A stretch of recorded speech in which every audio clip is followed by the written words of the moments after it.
हिंगोली जिल्ह्यातील सेनगाव तालुक्यातील वाहणाऱ्या पूर्णा नदी पात्रात अवैध रेती उत्खननाचा मोठा प्रकार उघडकीस आला आहे। रात्र पडताच वाळू माफियांची दहशत सुरू होत असून महसूल व पोलीस यंत्रणेच्या डोळ्यात देखत हजारो ब्रास रेतीचा उपसा होत असल्याचे चित्र आहे। हा नेमका प्रकार काय आहे, पाहूया सविस्तर वृत्त। सोनगाव पासून काही अंतरावर वाहणाऱ्या पूर्णा नदी पात्रात दररोज रात्रीच्या सुमारास मोठ्या प्रमाणात अवैध रेती उत्खनन सुरू असते।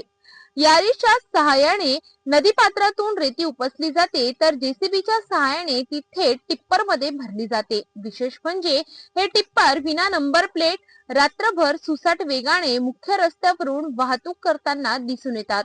या अवैध रेती उत्खननामुळे नदीपात्रांचे मोठ्या प्रमाणात नुकसान होत आहे, पर्यावरणाचा समतोल बिघडत आहे, प्रशासनाच्या कार्यक्षमतेवर प्रश्नचिन्ह उपस्थित होत आहे। याआधीही महसूल विभाग व पोलीस पथकाने काही वेळा कारवाया केल्या होत्या, मात्र त्या कारवायांनंतरही अवैध रेती उत्खनन थांबलेले नसल्याचे वास्तव समोर येत आहे। स्थानिक नागरिकांमध्ये भीतीचे वातावरण असून वाळू माफियांना कुणाचेही नियंत्रण नसल्याचे चित्र सध्या दिसून येत आहे।